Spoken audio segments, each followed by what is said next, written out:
You get some. Sometimes I say second. Good evening. We'll call the Selectmen's meeting of July 20th, 2016 to order. Mr. Owen, do we have a need for non-public tonight? Yes, Mr. Chairman, we have a matter of litigation to discuss. Okay, thank you. Approval of minutes for July 6th. Mr. Chairman, I have one small change on page 11. It is the fourth paragraph down. It starts with Wood and Kerr represented, stated that the town, and it should say, has not paid, so not needs to be there for electricity for the last 10 years. That's the only one I have. Okay, thank you. Any other changes from anybody tonight? If not, I'd entertain a motion. So moved. Second. Motion second to approve the minutes. Any discussion? Seeing none, all those in favor? Aye. Aye. Opposed? Okay. Next item is the amendment for the Board of Selectmen's Rule of Procedure. We've all had a chance to look at this and talked about it at the last meeting to slide our topic of public input toward the end of the meeting. Any comments or questions from the board? Would you like a motion? I would love a motion. I move to amend the Board of Selectmen's Rules of Procedure, Section 4, Rule of Order B, Agenda, by moving public input to item number 12 on the Selectmen's meeting agenda. I'll second that. Motion and second on the floor. Any discussion? Seeing none, all those in favor? Aye. Opposed? Okay, thank you.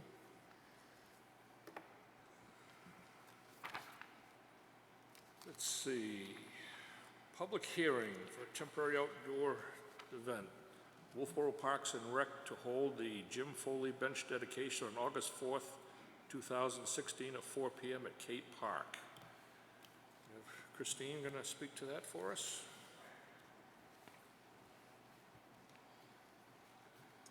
I think you recall it, one of the last meetings, there was a group of classmates that got together that wanted to dedicate a bench to Jim Foley, and we're having, they want the dedication to be on that day at 4 o'clock, and then following that, they're going to the high school to have a showing of, I think it's called Saving Jim, the movie. It's a free screening at the high school. Oh, nice.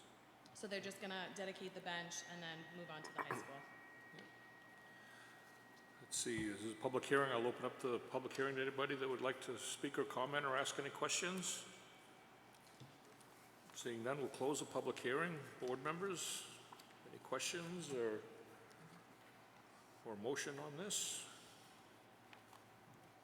I'll make the motion to approve the issuance of a temporary outdoor event permit to the Wolfeboro Department of Parks and Recreation to hold the Jim Foley bench dedication on August 4th, 2016 at 4 p.m. at Cape Park. Second. Motion is second on the floor. Any discussion? Seeing none, all those in favor? Aye. Opposed? Thank you. All set, thank you. Next on the agenda is our bulk vote.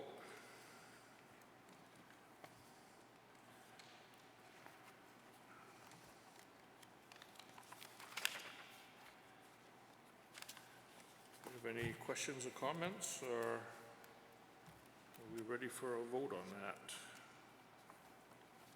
I'll make a motion that we approve the bulk vote, which includes the weekly manifest, property tax refunds and abatements, denials, property tax credits, notice of intent to cuts, the MS 535 financial report of the town, which goes to the state, and a raffle permit. I'll second that. Motion and second on the floor. Any discussion? Seeing none, all those in favor? Aye. Opposed? Okay. Next is the appointments for the Cape Memorial Events Committee. Yes, Mr. Chairman, I can address this. The board had previously approved the formation of a three-member committee to oversee the distribution of these funds that were made available to the town by the trustees of trust funds. And we have three names that have been put forward, those of Reverend Gina Finocchiaro, Kathy Barnard, and Attorney Philip Marbury. Was put forward by the Chamber of Commerce. I just got that last name almost at the close of business on Friday. That's why it didn't appear in your backup. Okay. I see we have at least one of the names in the audience here tonight. Do we have any of the other two here? Or? Well, anyway, I'd like to thank you, Kathy, for volunteering, and also the other two for the Reverend Gina Finocchiaro and Philip Marbury. So I would entertain a motion on that. So moved. Second. Motion and a second to approve those three folks for the Cape Memorial Events Committee. All those in favor? Aye. Aye. Opposed? Thanks again. Doesn't seem like it. Okay, under new business, we have a change of date for temporary outdoor event permit. I believe that is, Mr. Chairman, yes. I can step down and speak to it. I'll speak to it for the table, Okay. from the table. This is the Wolfeboro Area Children's Center. We had a date in July, right after the 4th of July. It was the 9th and 10th, and both days it poured rain. And so they would like to reschedule it for July 23rd. And Mr. Owen had checked the calendar, and the Cape Park is free. So that's why the request to change the date. That sounds very reasonable. Looks like the weather looks good for Saturday also. Morning could be a little shady, but the Let's rest of it. keep our fingers crossed. Last hope. Do we have any questions from the board on this? If not, I'd entertain a motion. I'll move to approve the use of Cape Park for the Children's Center Fairyland Festival event on Saturday, July 23rd, 2016, from 8 a.m. to 4 p.m. Second. Motion is second on the floor. Any discussion? Seeing none, all those in favor? Aye. Opposed? Okay, that's all set. Next item is the commercial vessel landing permit. Sandy here.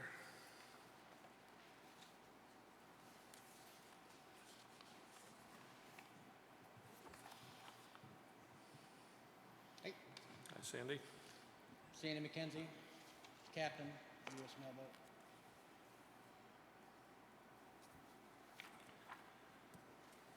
You want to just kind of get a few seconds of TV time to tell what you're doing there and stuff? And Oh, okay. I'm just here representing the applicant.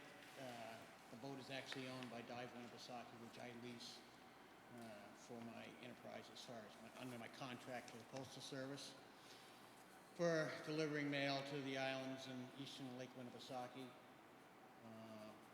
and as well as I carry passengers for hire and will tour the lake. sounds good. Any questions or comments from the board on this? We have the certificate of insurance now, so Okay. we're all set in that regard. Yep. I would entertain a motion then for this. I move to approve the issuance of a commercial vehicle landing permit to Dive Winnipesaukee Corp. for the mail boat operated by Sandy McKenzie. Second. Motion is second on the floor. Any discussion? Seeing none, all those in favor? Aye. Opposed? Thank You're all you. set, Sandy. Thanks. Next up, we have our monthly budget expenditures and revenues report.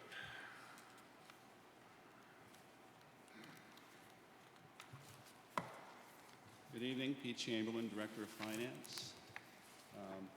Hopefully you had a chance to read my report this month. This is the report that I know Linda was looking forward to. Yeah. The end of June. Things seem to, a general comment, I think things because of a number of reasons. Obviously, fuel prices are down. Even the gasoline prices at the pump are falling again. I noticed this week it was like $1.99 over in Chichester. So I that's know. good. So there were a couple of items in the report, a couple of departments. The assessing department seems to be doing really well.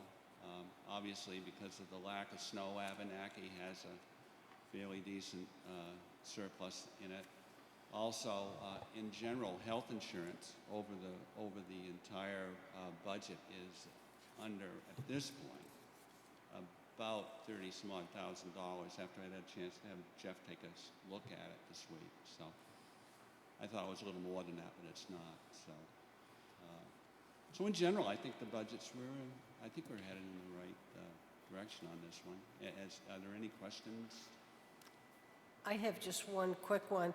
On the park maintenance budget, the electricity line item is almost completely spent. It's 80%. 80% is spent, and I'm wondering whether we've got a misposting in that one. I'll check it. Thank you. I'll check it. Also, I come to think of it now that you mention it, on page 3, under the Brewster Building, I had done Yeah. a projection there, and I about halfway down through, I talked about projecting out that over the next 3 months, really, I mean 6 months. But I wrote 3 instead. So, also, you have my updated revenue report. If you look at that, we're pretty much on the money. I think we gained a little, Dave. We gained a little on the town clerk's motor vehicle permits, so that kind of crawled up to, what was it, 52%. There was a question, I think, last month as to whether I thought that the motor vehicle permits were a little behind. I think they're pretty much right on. With an overall for the general fund sitting right at 50.38, so. Yeah, the other thing is interesting is also building permits are up. Yeah. That's And about actually, 60. I actually think the water sewer, I would look at last year at this time, which I hadn't yet, the water sewer sales and electric sales are, I know the water and the sewer it looks like it's up a little bit this year, so. Good. Any other questions or comments from the board? All right, thank you, Pete. Yeah, thank you.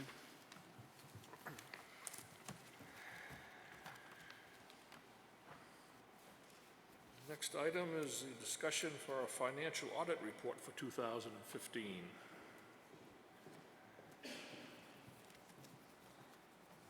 Good evening. My name is Tim Green. I'm a principal with Robertson Green. I'm here to present the audit report for 2015. I think most of you are familiar with my spiel, but I just like to go through the audit itself and the financial statements themselves and just kind of hit the highlights if I could, and then take any questions that you might have. So, first things first with the audit is our audit report itself, our opinion on your financial statements, which is what you've hired us to do. And I can say once again that for all of your opinion units, of which you have 4 or 5, you got a clean opinion across the board, as you normally do, which is great news. One thing to point out this year that's new is you can see on the second page there's a change in accounting principle paragraph, and that details that you've adopted GASB 68, and you adopted that. This is the first year that you were required to do so, and that's the big change in your net position relates to your pensions. After the opinion is the management's discussion and analysis, and that's put together by your finance director and town manager. We just look over the numbers, make sure they correspond to your audited figures, but beyond that, we don't really have much input into that. The first exhibit, I'll start with your exhibits. That's your statement of net position. This is kind of a summary of the whole town. And this is on your full accrual basis, so this includes all your capital assets, includes all your long-term debt, all your long-term liabilities. The big thing to note here, again, is with this change to GASB 68, you're now showing your net pension liability, which was determined by the state retirement system as your proportionate share of the total liability with the state retirement system. All it is capturing what your employees and whoever's in your retirement system has earned to date for their pension versus instead of recording on a pay-as-you-go system, GASB wants the town, all the communities to record that liability that's already been earned. So, for however long your employees have worked to date, they've earned this pension in the future. And so now GASB is saying each community should show their proportion of that. It's determined by the state through the hiring of an actuary. The audit's procedures are really limited to just making sure that the actuary's report is meeting the specific guidelines of GASB. Beyond that, there's not much we have to do with those figures. And those figures, again, the state hired the actuary. The state had to do their own study the year before, and then the second year of implementation required them to give each town and each school and every community's proportionate share. Having said all that, adopting that statement did require a restatement of your beginning balance, and it was a decrease. That restatement note shows up on page 42, and you can see the beginning pension liability amounts was basically a restatement of about almost $7 million decrease.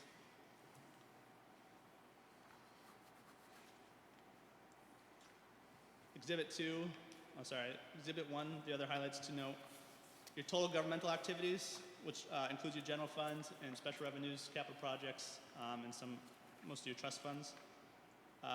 Your total net position, you can see on the bottom of that first column, you ended the year positive $24,854,000. And your business type activities, which represent your utilities and your Pop Whale and Ice Arena, you ended the year at $26,655,718. You can see how that's further broken down. The significant balances are your net investment in capital assets, and so that represents your actual capital assets less any debt incurred to procure those assets. So you can see that's the bulk of your net position for both of those activities.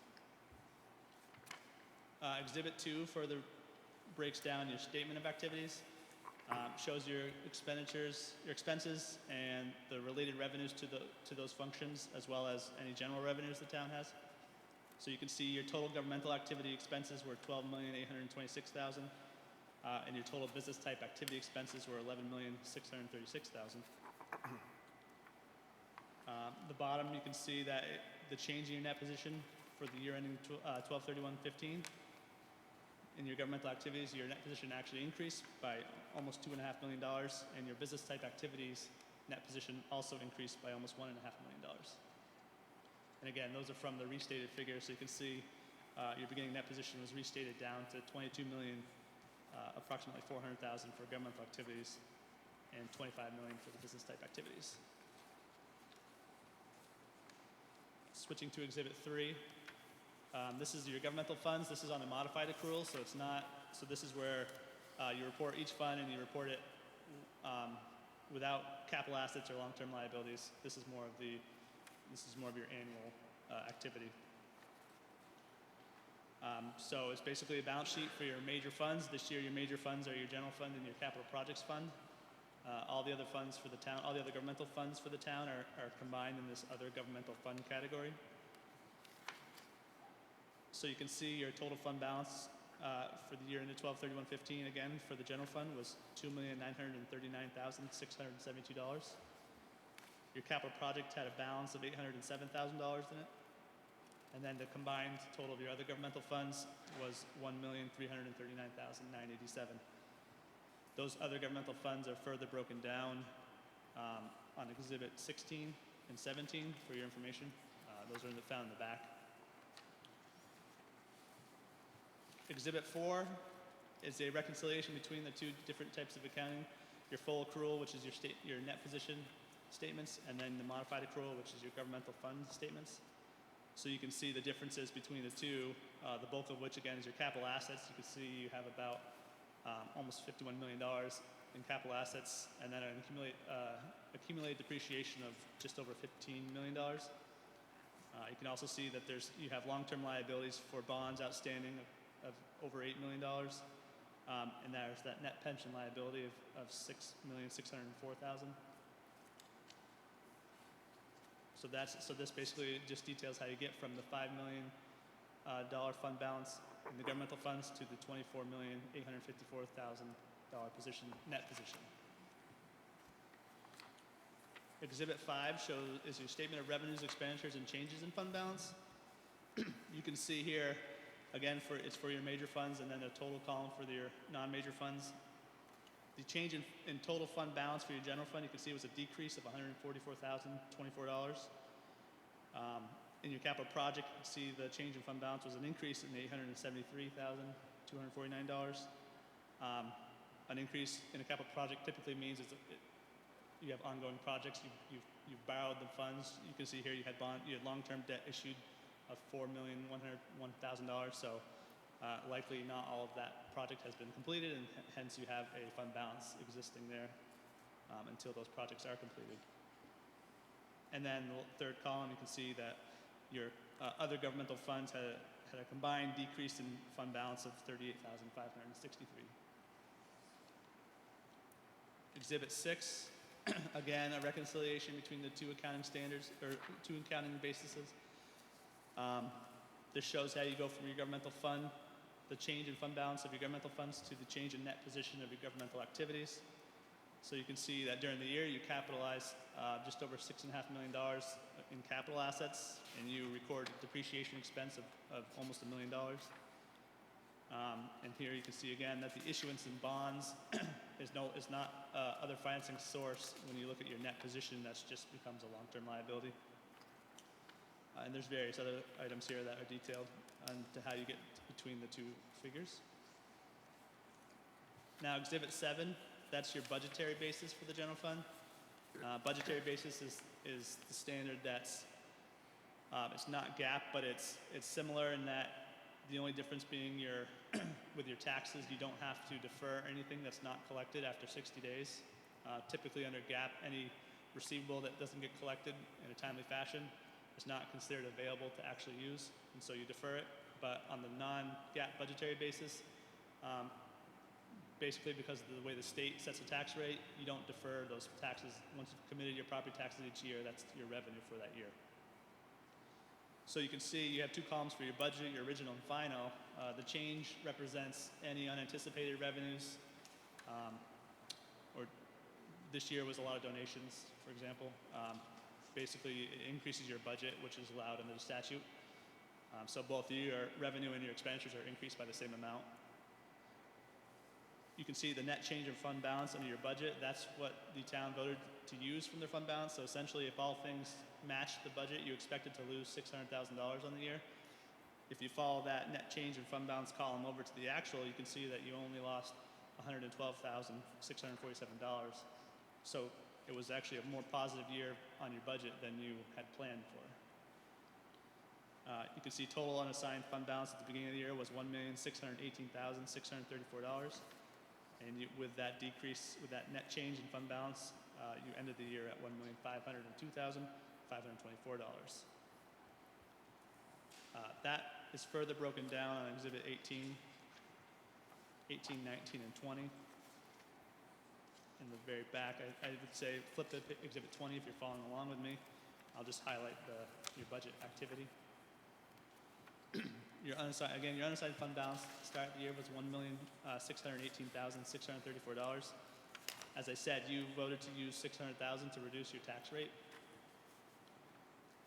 You had a revenue surplus of $290,219, and you also had an unexpended balance of your appropriations of $197,134. So you had a budget surplus of $487,353. Some of your fund balance was shifted to non-spendable which represents that typically represents tax deeded property or prepaid items, which you have both, so you had a slight increase in both those balances. Those are considered non-spendable because they're not in a cash form, essentially. It's only available once you sell those properties. So as I said, you had a positive budget surplus, and with that increase in non-spendable fund balance, you can see how you get to your unassigned fund balance at the end of the $1,502,000. The only other highlights I'd like to point out, I suppose, would be Exhibits 11 and 12 are your fiduciary funds. Those represent trust funds held for private purposes and also held for other governments, such as the school district and any village district funds. The notes to the financial statements just adds additional information for the user. I don't tend to go through that at all. It's a lot of information, but it's all presented in the financial statements with additional information there. There is a bigger section this year on the pension. There's a lot more disclosure required, and again, a lot of it was provided by the state retirement system.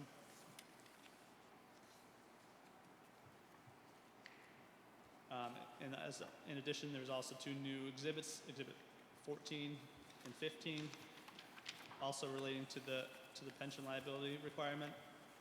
It just further breaks down the town's share of that total retirement system liability. Lastly, I tend to put in a communication to management in the back of the report, either highlighting any issues, any findings we may have had, or explaining that we didn't find anything. And this year I did not have anything to report, so I gave you the standard verbiage that explained that we didn't have any control issues that we needed to disclose to you. If anyone has any questions. I do. Questions, Linda? Yeah, on page 18, what is inception of capital lease? So on your budgetary basis, when you enter in a capital lease, you only budget for that annual payment. Okay, But on a GAAP basis, you have to include the full value of that lease. So you lease the vehicle or equipment, valued at $109,000. That's the life of that lease. But the first year, you record an expense for that and a revenue for that. So it's a wash in that sense. And then when you shift to your full accrual, you capitalize the full value of that, as well as record the full liability. So. okay. Thank you. That was the only one I had no idea.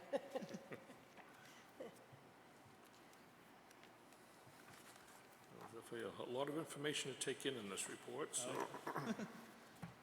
Very nice report. yes. And I appreciate the town, employing us. So it's been a pleasure to serve you and continue that relationship, hopefully. So All right. Okay, thank you. thank you.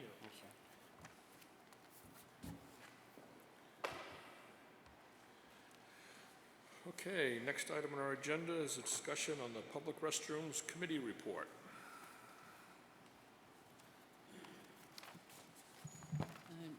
Good evening, Kathy Barnard. I'm here to present to you the report from the Public Restrooms Committee.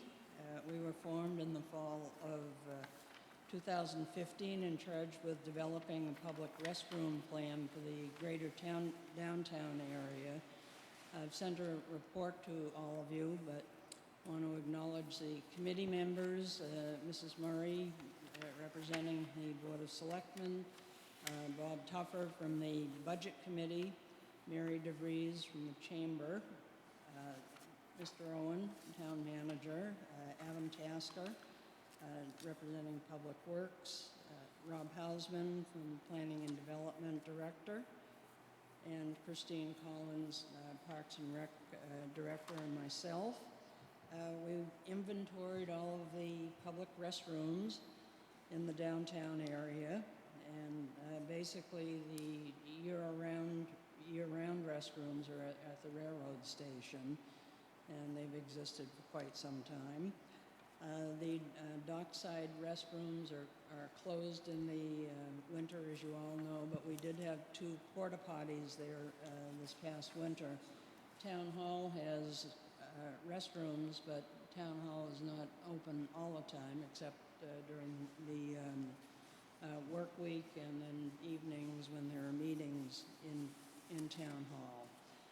There are quite a number of porta potties that are placed around town, but those are seasonal. So we discussed all of the existing facilities, and then we also looked at other communities and the availability of public restroom facilities in those communities, and we determined that Wolfeboro seemed to be comparable to similar resort communities as far as providing restrooms is concerned. We discussed the cost factors for maintaining the existing facilities and had information submitted to us so that we became knowledgeable about that. And I've included that information. And so then we started looking at the cost of new facilities or purchasing or renting public restroom facilities, and there are quite a number of them out there. And we looked at a lot of them, but basically what it came down to was that we felt that we also got information on stick-built facilities, and it just seemed that the stick-built facilities would be more compatible with the downtown area. So we also looked at winterizing the 2 restrooms at Dockside, and that was determined to be very costly. We then decided, after looking at all of this information, to propose some priorities to you folks and to the Budget Committee. Also, we'd like the CIP to have this information, but I guess I can easily get that to them. Anyway, our priorities that we would like you to consider is, number 1 is a porta potty at Albee Beach. Now, that's not this would be during the winter. That's not in the greater downtown area, but a lot of folks coming to the greater downtown area use the trail to get here. So we felt if we could have some porta potties along that trail, that would be a positive thing to provide. The second priority was a new facility near the playground at Foss Field, and that would include 3 unisex facilities that would be ADA compliant, also include a pavilion, a small snack bar, and storage. And we're proposing that one of the 3 toilets would be constructed for year-round use, and of course this facility would also be used in the summer for all of the summer activities down in Foss Field. I've included information about the size of the facility and the approximate cost, and we determined that it seems that the total cost will be less than $300,000. And we'd like to see consideration be given to constructing this facility in 2017. In addition to it being a heavily used area, also the walkway linking this downtown area with the area over near Harvest Market, the area has become much more heavily used by pedestrians, bikers, and just people walking around town. So that would be a priority. The next priority is the Dockside area. And it seems that the 2 existing seasonal restaurants can continue to be used. They've been there for quite a number of years, and they've been maintained well. So keep those, but also consider constructing a new facility in the area behind Emma Taylor. And this new facility would be take up couple parking spaces and would be facing toward the ice cream stand, but would be buffered with trees and some fencing. That facility, we're proposing that it has 2 unisex toilets that would be winterized, and these also have to be vandal-proof. This area could also include a storage area. And this building, the approximate cost would be about 250 square feet, $250 per square feet, but that plus the site work and landscaping. And as I said, it would cause losing 2 parking places, but these 2 parking spaces are difficult to get in and out of and do create some safety concerns. Also had discussions with Dave Ford that he would like to possibly construct some parking spaces over by the freight building sometime in the future, so that would make up for the loss of those spaces. The last priority is to consider building a new one-stall toilet facility that would be seasonal, and this would be near the Mill Street pump station. There is now a porta potty there that's been there for a number of years, and it was put in place to serve the north end of the downtown area and is, according to the information we received, quite heavily used. So it seems that should eventually, it would be nice if that was created to be a permanent facility. Committee wanted to be sure to thank architect Von Dugan. She helped us do the design of the facilities. I've given you some information showing you that, and she volunteered her time to work on the Foss Field and the dockside facilities. So anyway, that's my report, and if you have any questions, Mrs. Murray is here, Mr. Tucker is here, and I'm here. I'm glad to answer them. I'd like to thank you and the committee for the work you guys put into that and stuff.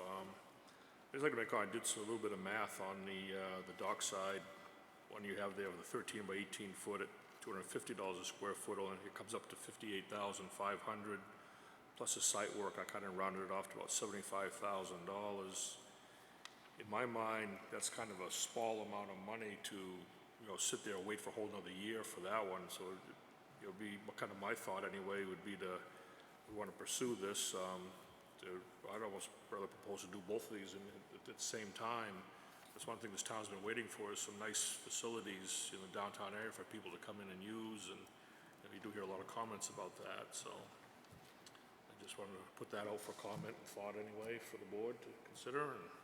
I think the issue, we were trying to time that dockside bathroom with the construction going down there with the sewer line, and then we could put the hook up, and then the parking lot is to be done, and that this would be timed with that, and that's why we put it off until 2018 was the timing of our work that we're going to do on dockside.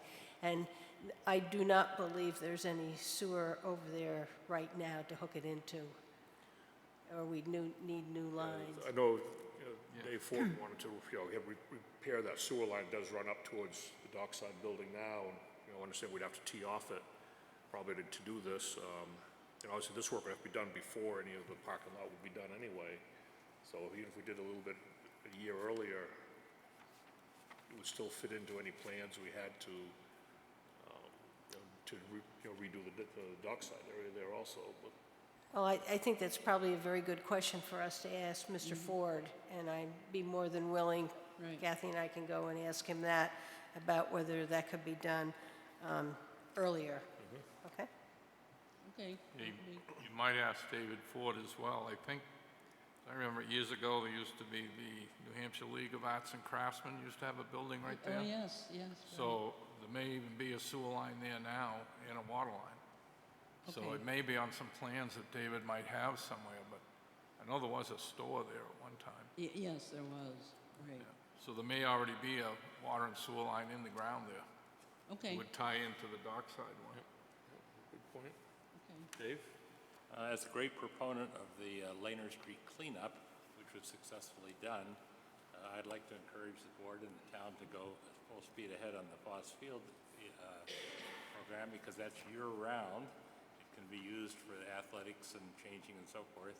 It would solve it, as Kathy said, walking around Clark Plaza, it's very centrally located to a facility where there's none now. And I think that's just waiting to happen. I don't think there's any controversy about it, so in my opinion, if that could be started as soon as the Budget Committee allowed, or earlier or whatever, I would be very in favor of having that done. This is a very good report, and I appreciate it. I second what Linda said, that, you know, David Ford, as you know, has had a lot of comments here on tearing up the area behind the Avery building and the plumbing, and it's been put off for a year or two, so I guess you have to sort of sort all that out, which is beyond my knowledge. But I do think that Foss Field is pretty clear, and you could just run with it, you know. Right, okay, We have to deal with that dreaded budget committee, though. yeah. Yeah, that's right. Right, okay, thank you very much. Any other comments, questions? Hey, thank you, Kathy. Okay, next up is the issuance of a building permit for the erection of a building on a Class 6 highway. Mr. Chairman, I am going to step down from this number F on our new business for this building permit, and I'm going to stay seated because I'm also going to step down from the use of a Class 5 road by off-highway recreational vehicles. Okay, thank you. Good evening. Good evening, Mr. Chairman. For the record, I'm Jim Rhines from White Mountain Survey and Engineering, and I'm here representing Mike Simmons and his request to make improvements to approximately 830 feet of a Class 6 section of Stoneham Road in accordance with the Wolfeboro Board of Selectmen Class 6 road policy. I submitted a package to the Board of Selectmen on April 12th in accordance with the stated policy, and in that packet I provided you with a letter from the fire chief in support of the request, and a letter from the owner that he would sprinkler his home. I also, the plans were given to the Planning Board and to the Conservation Commission, and the Conservation Commission on May 16th noted that they had no opposition to the issuance of a permit, and the Planning Board on May 24th noted that they had no opposition and had recommended that it go to the Conservation Commission. So with that, I can go through the criteria.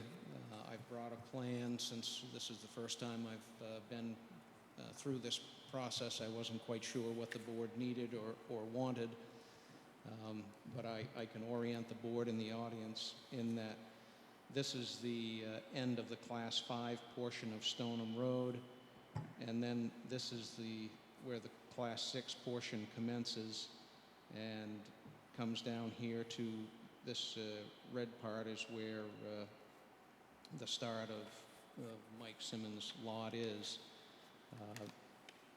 The slope of the land you can see here, it's quite gentle. We've had the area looked at by a certified wetland scientist to make sure there were no jurisdictional wetlands. The slope in the steepest part is less than 5% in here. Most of it is less than 3%. We're maintaining the existing width of around 12 feet, except for brushing it back.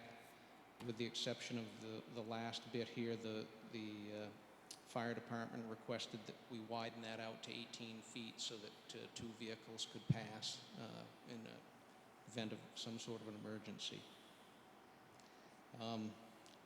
Other than that, I believe that we meet all of the criteria outlined in the Class 6 road policy, and I'd be happy to answer any questions that the board or the public may have.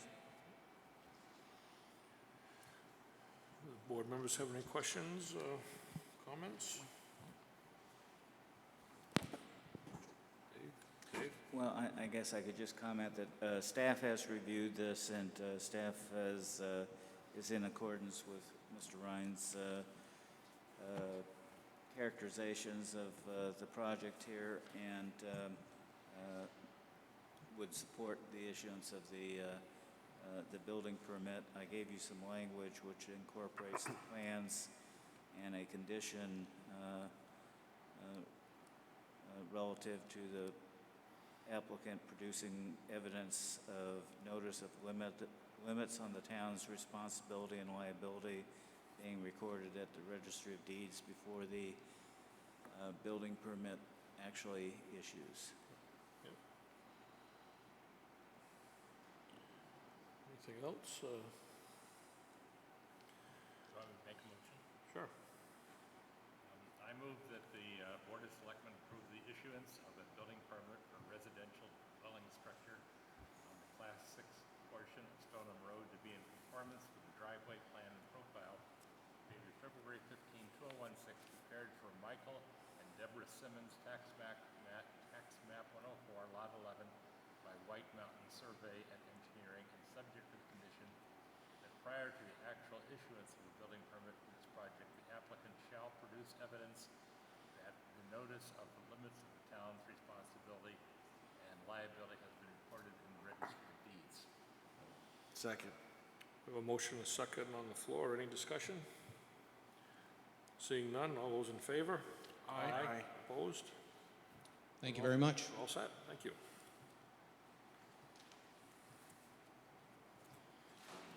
Okay, next on the agenda is discussion regarding the proposed ordinance governing the use of Class 5 roads by off-highway recreation vehicles. Good evening. For the record, my name is Roger Murray. I'm here this evening representing the Port Wet Island Association. There are residents of Port Wet Island and members of the association here with me. The problem that Port Wet Island is facing, it's one of those subdivisions where you have backlots over a shorefront parcel for lake access. In the case of Port Wet Island, some of those lots are as much as half a mile away from the beach. It's very steep going down to the beach, which poses problems for the elderly residents as well as people with limited mobility to get down there on foot.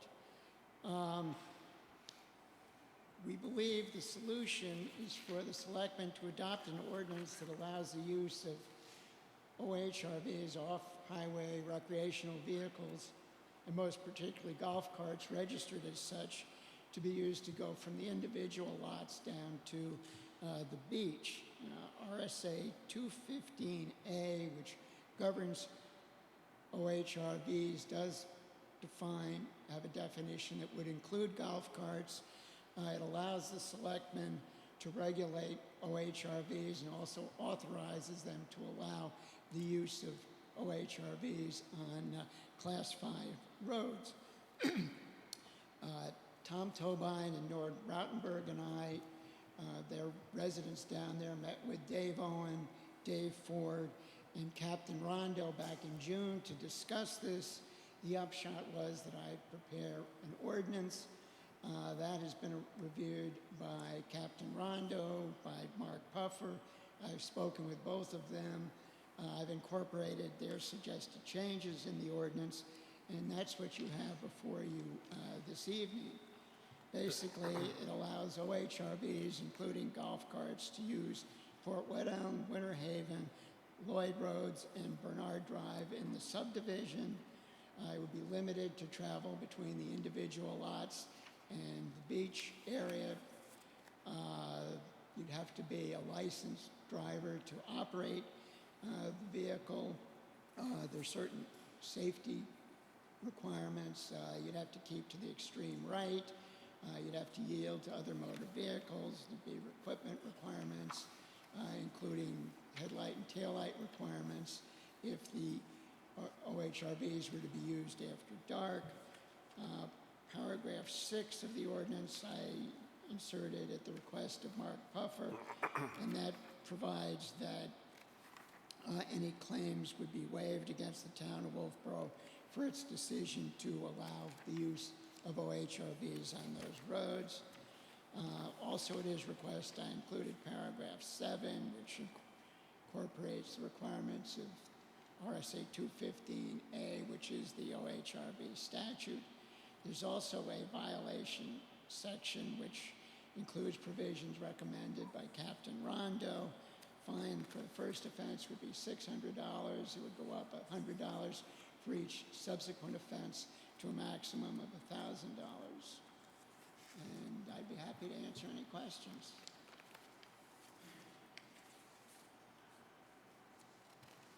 I guess I can add that Port Whale is unique in that you really couldn't have a subdivision like that anymore with that concentration of lots accessing through a beachfront property. The roads in the subdivision are not through roads, and we are hoping that you will schedule a public hearing on the ordinance so we can go forward.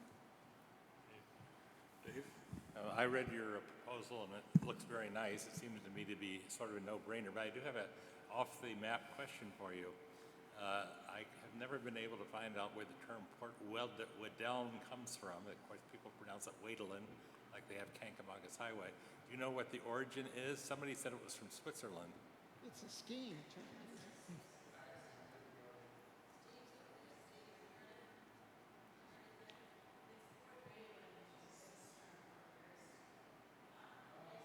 Well named.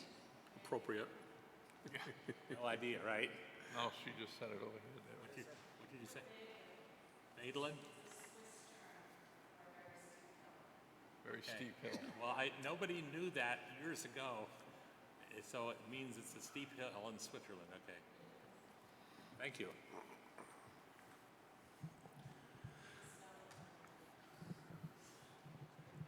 Should I make it? Do we need a motion? I think, for yeah, public we'd like to hearing? have a motion so we can schedule a public hearing on this.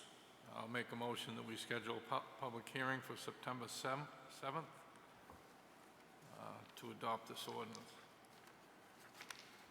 Second. We have a motion, a second on the floor. Any discussion? Seeing none, all those in favor? Aye. Opposed? We will proceed with scheduling a public hearing for that. Thank you very much. Thank you.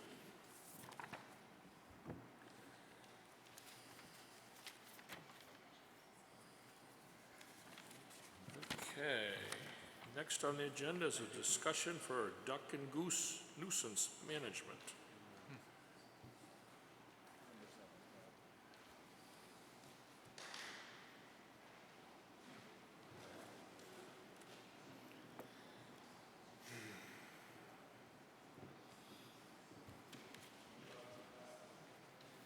Good evening. Thank you for letting us come to you and... Can you speak Oh, I'm into sorry. the mic? Is that any better? Yeah. Yes. Okay. We couldn't hear a damn thing over there. Anyways, I'm Michael Spence. My residence is Forest Road, and I live down on Moose Point Road on Lake Wentworth. And this is Dave Denby, a neighbor. And Okay. we have a duck problem. And just a little story. We've talked to Captain Rondo a couple times. Once he came and visited us on the beach, we seemed to cause a little bit of a problem. My wife did, not I or Dave. But my wife did. And so we learned that we should not use firecrackers, which is a good deterrent for the duck. We do have pictures if you want to see what we're dealing with. And geese.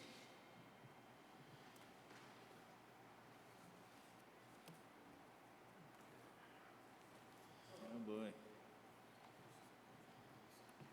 So as you can see, it's kind of, we have young grandchildren. Thanks, Dave. You're probably aware that they do cause disease.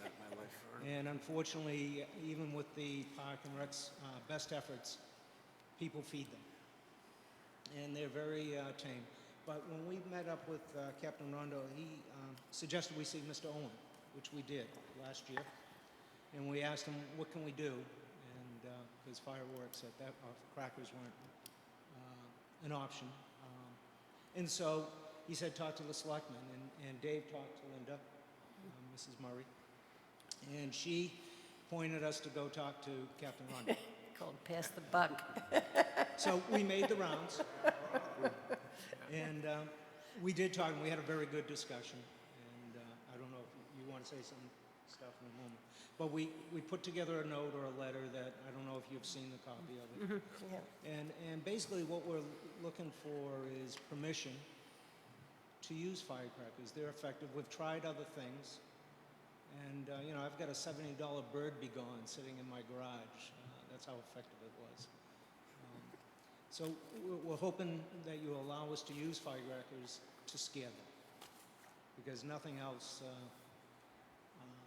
seems to work other than going, like, before I came out tonight, I had to stop what I was eating to go shoo them off the beach in the dock. And that's kind of grows old a little bit. Dave? So, Nostalgia time. Some of you will remember, let's just say about 1981 or 1982, when people would feed ducks at the town docks, and there would be 100, 200 ducks swarming all over behind the Avery Building out on the Main Street. Yeah. And also in Cary Beach, you know, huge numbers of ducks, and we just banned duck feeding. I would ask, is anybody feeding the ducks where you are? we've seen them.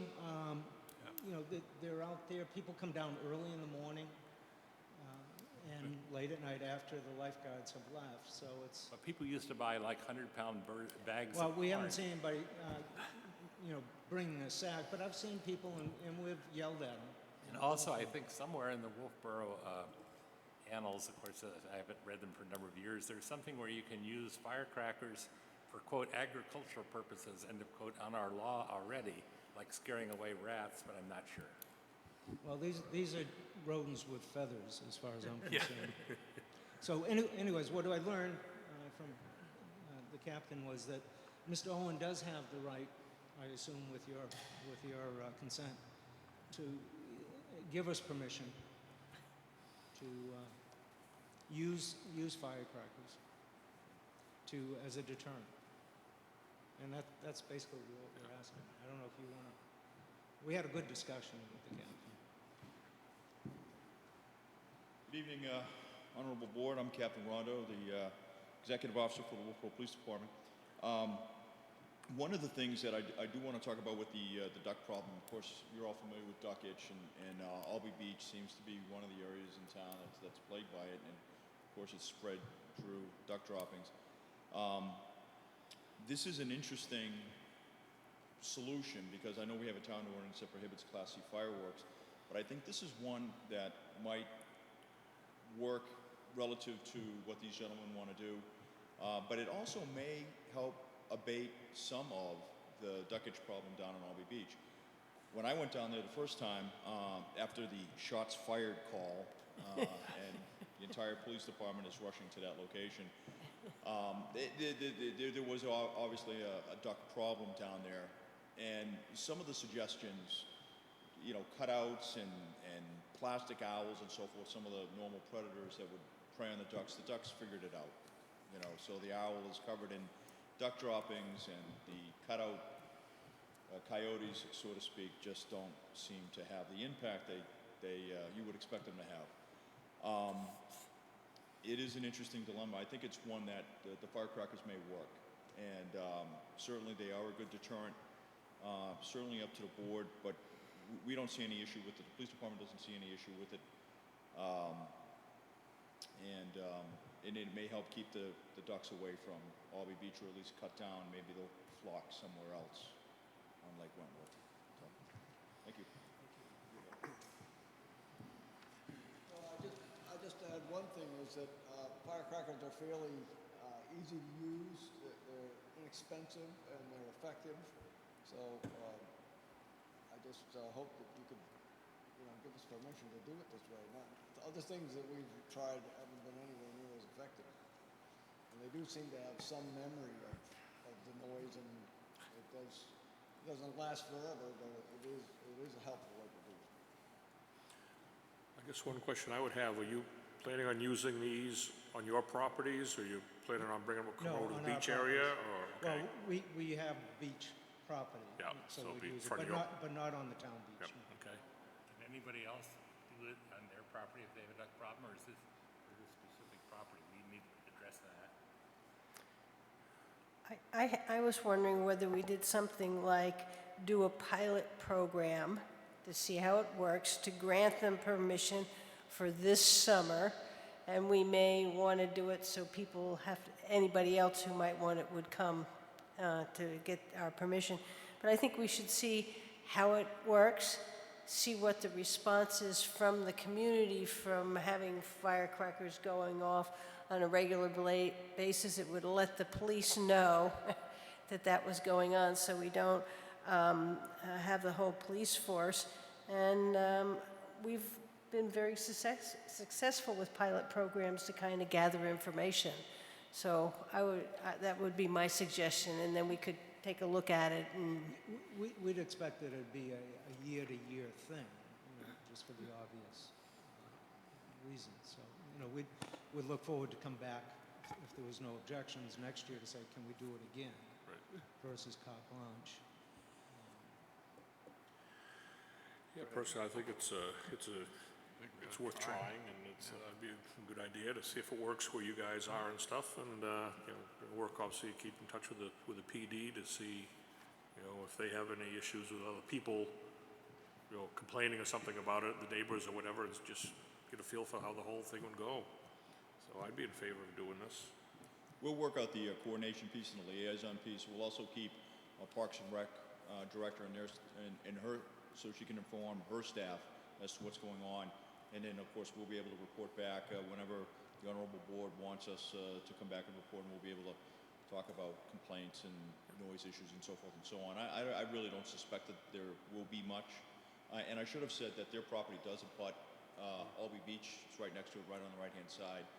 So that was my fault. So yes, it does abut the beach, and that's why I think allowing it would probably help push the ducks in another location. Hopefully not onto Albee Beach, but perhaps maybe further down the lake. not too far down. Yeah.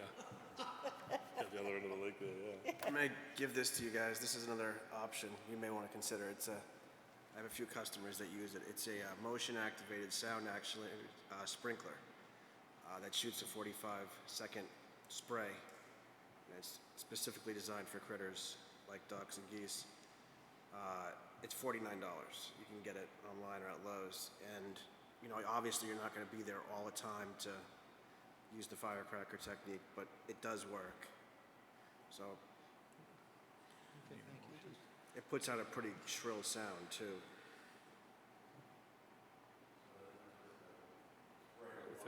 One of them is just a spray of water, and the other one has they love it, yeah.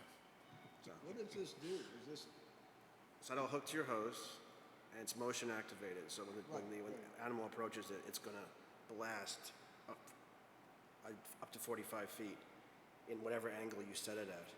So if you set it out at that dock there, if they come up on it, it'll blast. So if we have, because people will walk from the town beach down through the water, so they're going to get hit. And now we got another problem because It's only a sprinkler. They're at the beach. yeah, at least we get rid of the ducks, right? Get rid of the ducks. yeah. Then we'll be charged with assault or something, or taking our grandchildren out, one or the other. Tom? Yeah. Yeah.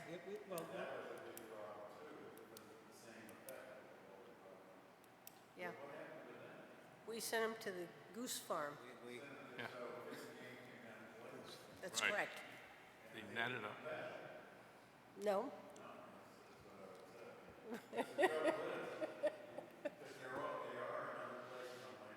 Oh, they are. There absolutely is. And we could look at next year having more geese removed from the town. But that's what the town did. But this is ducks. Well, They're that geese small and picture- ducks. That small picture, there's like 22 geese that go across our beach. Yeah.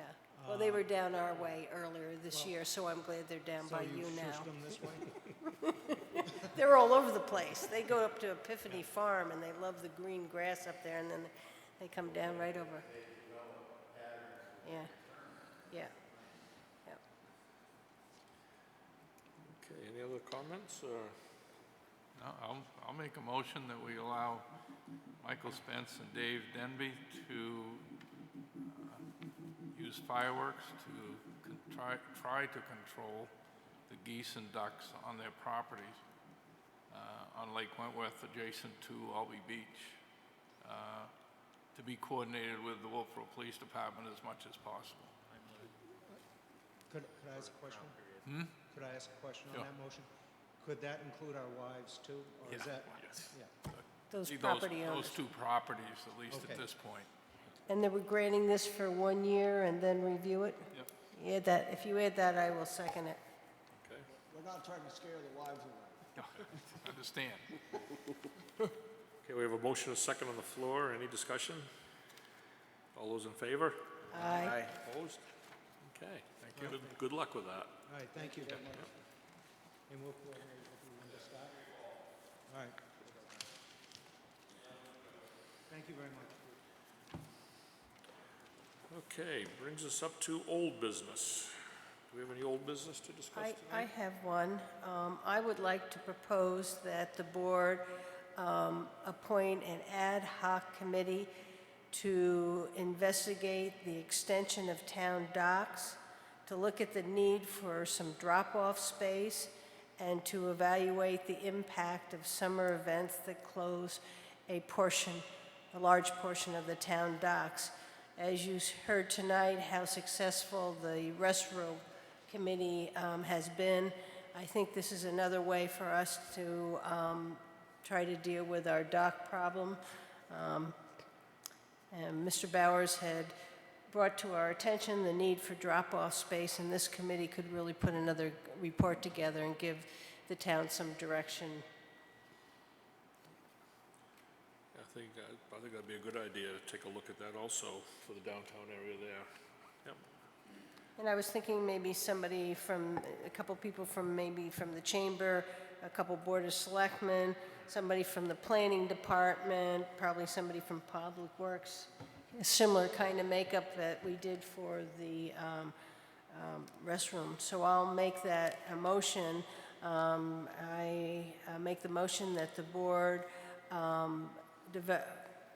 approve a ad hoc committee to look into the extension of town docks and other docks issue on Wolfeboro Bay. Second. Motion and a second, any discussion? All those in favor? Aye. Aye. Opposed? I That sounds good. Any other old business tonight? I have one. I just wanted to ask, we got in our weekly notes that the Beer Fest had not applied for a permit for the vet. Has that happened yet? Yes, thanks to Luke's intervention and assistance, the application came in today.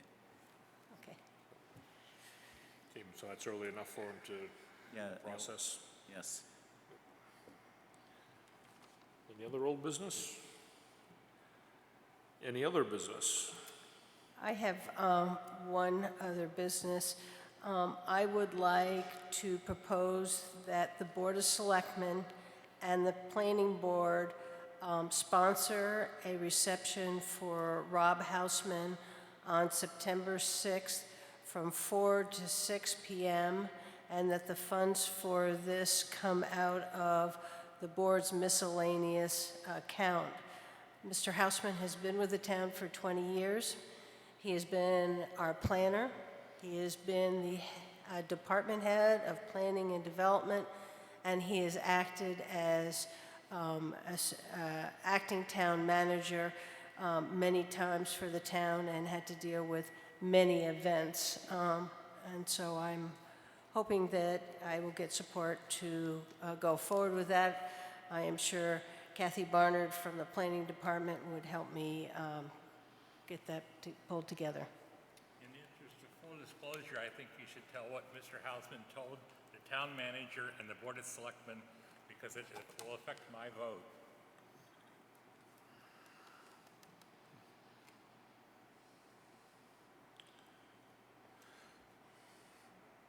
I don't think it's necessary. Yeah, I don't know if this would be the right forum to do that in, Dave, myself. You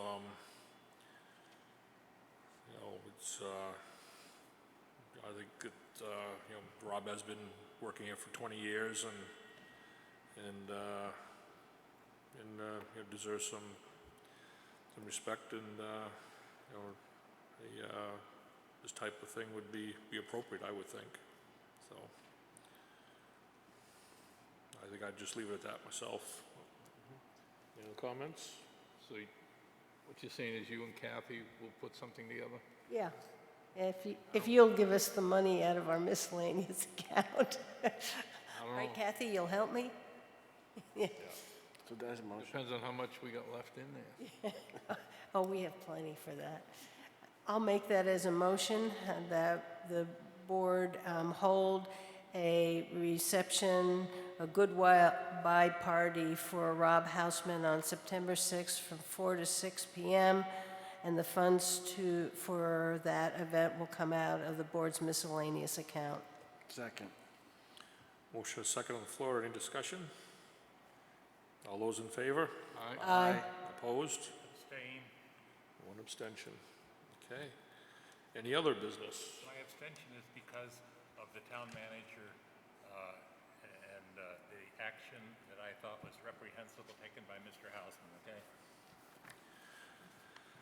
All right, town manager's report. Mr. Chairman, I have a few things I wanted to report out this evening. First, relative to Mr. Hausman's replacement, at least on an interim basis. Myself and Kathy Barnard, representing the planning board, and our board chairman, Brad Harriman, met with John Krebs, who's a professional planner by trade, has worked for a number of New Hampshire municipalities, and is willing to undertake the town planner position on an interim basis, 14 hours a week for us until such time as we're able to recruit and hire a full-time town planner. And so I asked Mr. Krebs to provide us a form of contract, which he did. I had town council review that contract. Town council made a few suggestions, which Mr. Krebs agreed to incorporate, and that contract is ready to sign. I also spent a little time looking at the planning department budget and discovered that we actually have enough money in that budget to pay for this contract through to the end of the year, because even after we pay Mr. Hausman his 10 weeks accumulated leave time, there's still about 5 weeks salary time left, plus there'll be 3 months of unused health insurance, dental insurance, and long-term and short-term insurance, and all of that adds up to like $14,500, which is just about the same amount that the contract's going to cost for the balance of the year. So if it's agreeable with the board, I propose to go ahead and sign that contract tomorrow, and get it off to Mr. Krebs so he can start work before Mr. Hausman leaves. We'll try to arrange a little overlap. I think that would be appropriate. You need a motion on that, Dave, or consensus would do it, or? I just wanted to get the board's general consent before taking that step. Yeah, I'm in favor of it. Like I said, I sat in on that meeting with you and Kathy there, and was fairly impressed with Mr. Krebs, and I think he'd do a good job in the interim. It sounds like he'll give us the hours as we need them to meet with the clients. We can move forward through the rest of this year in that way, so. Is that a motion? I don't have any issue with that. I don't really need a motion. I just wanted to report it I out. think that's a great solution. Yep. You got that? Go ahead, David. Next, Friday was the deadline for the Josiah W. Brown Scholarship applications for the fall semester, and we received 7 applications. I think I sent you out electronic copies of this, but you can hand it down if you wish, if you want the names. 6 of the applicants are return applicants looking for continuing assistance, and I looked at all their grades. They're meeting the C average requirement, and their financial circumstances haven't really changed materially. And then we have one new applicant that also meets the guidelines that were established by the Board of Selectmen. So I'm recommending that the board approve scholarship awards for these 7 individuals for the fall semester. These would be at the amount of $1,500 each to be paid directly to the college or university that they attend. Yeah, I think that looks all good to me. Rest of the board all good with that? I'll make that in the form of a motion. Shouldn't we read the names so people know? Yeah, I think that'd be appropriate. Sure, I can do that. Sarah P. Crowley, David Moore, Callista T. Jacobs, Lily Green, Maria Henderson, Nicholas Carter, and Seth Richardson.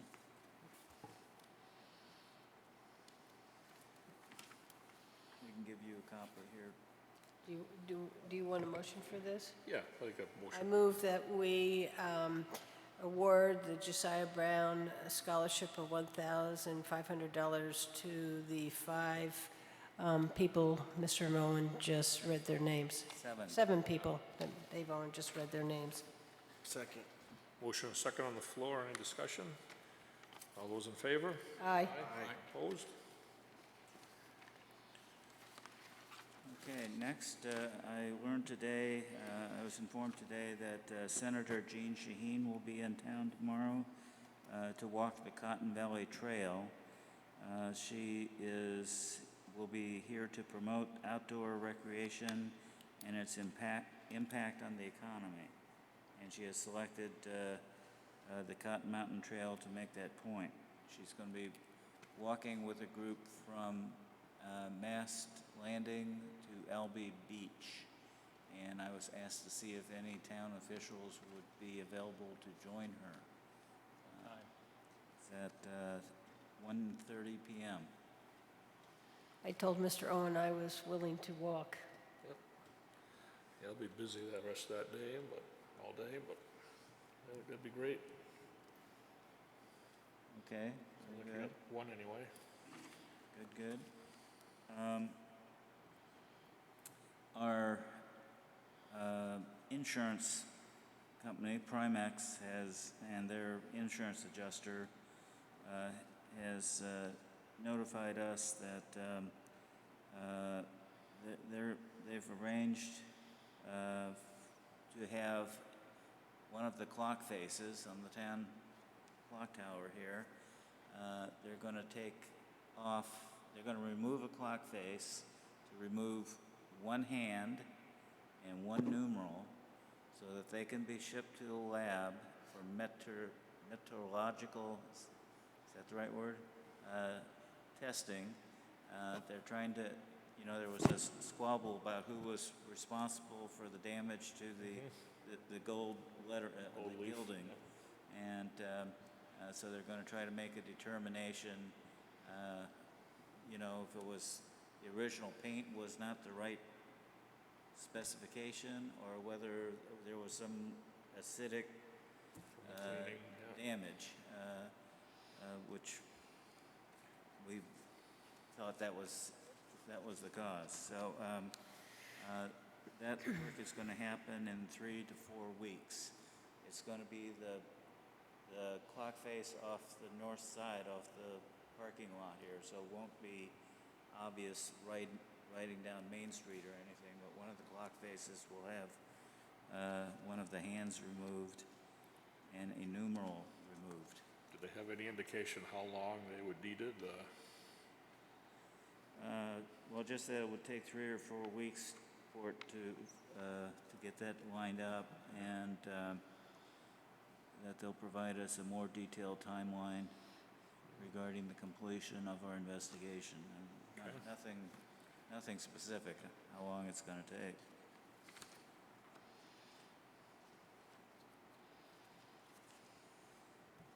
Relative to the ongoing pain classification study, I wanted to let the board know that once we got into the study, well, let me back up. When we first put the study out for RFP, we used the number 35 job descriptions.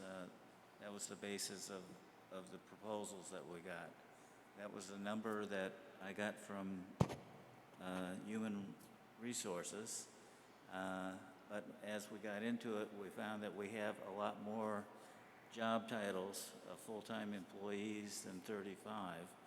The number kept going up, and it's topped off at, we have 54 full-time different job titles for full-time employees. So I went ahead and authorized a change order to the contract because there was no sense in getting a partial pay and classification study done of some employees and not other employees. And so there has been a further financial commitment made towards that study, just so you're aware. And that'll still fit within the budget where we think it'll come out of for the public works there. Right, right. Like Pete said earlier, the public works budget is way under in terms of fuel costs and such, so that's where we'll look for. But it was a significant amount. It was $6,650, so It's it's a significant amount because the whole thing was supposed to be 12, so thank you for letting us know. Okay.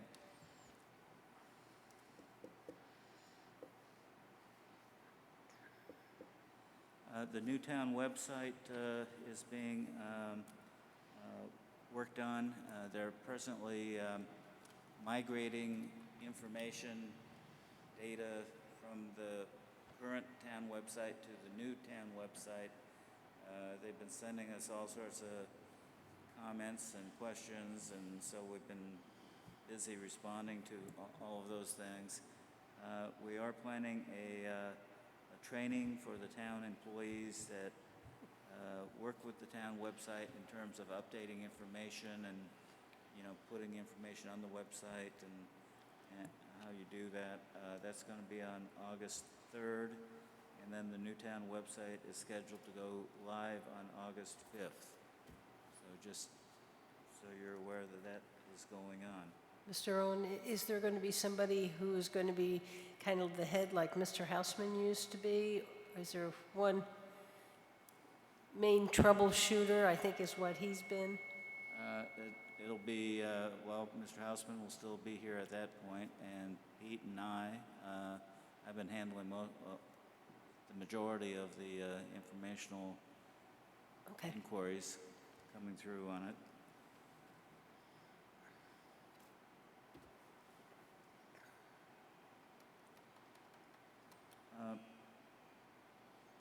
I think the board's aware I'm going to be away next week and the following week.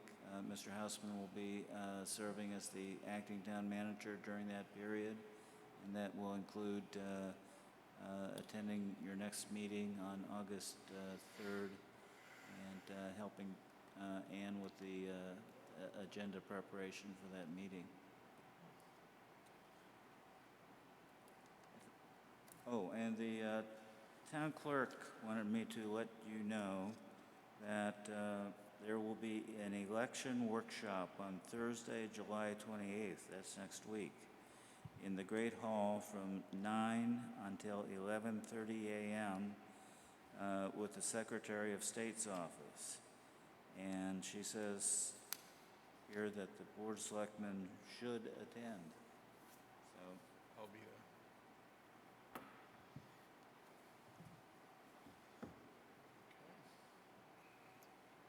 I'm going to attend it. Okay. I'll be there too, Dave. Linda, Dave, who else can I tell her? I'll be here. Luke? I'll be out of town. Okay. I'll have to look at my work schedule, but I'll try to, I'll let you know. Okay, very good. And let's see, if I have anything else in here. Oh, I did learn last week that former town manager Chet Spinney died. He was the town's second town manager after Guy Crapp. So just thought I would make that statement for those of you that may have known him. Does he have a widow? That I don't know.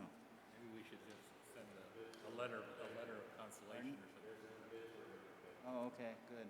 Why don't you send a letter from the Board of Selectmen to his heirs of condolence?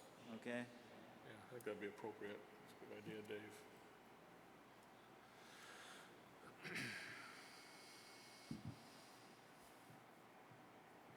Okay, very good, will do. I think that covers everything on my list. Okay. Thank you. Committee reports. We'll start down here with Dave. None for me.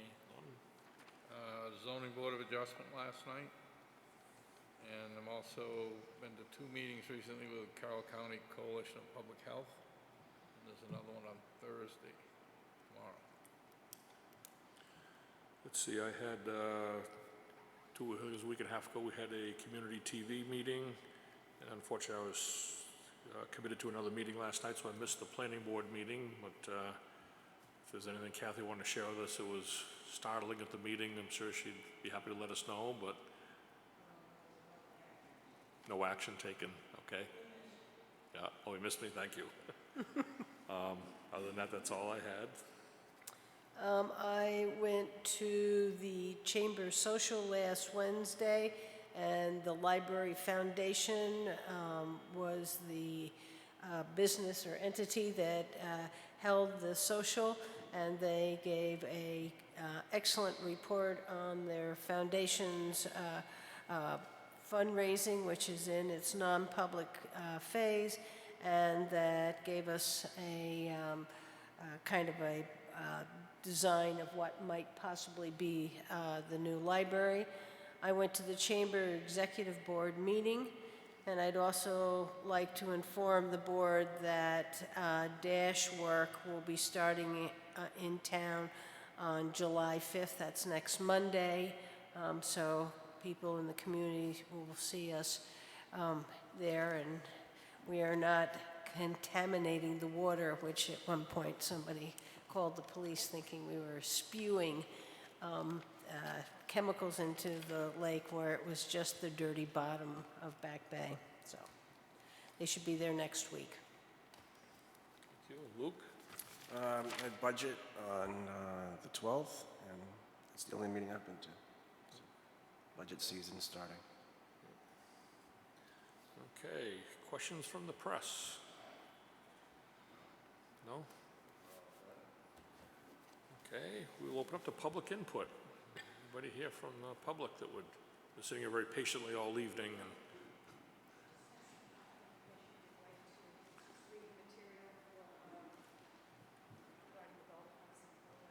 Oh, okay. For the golf carts.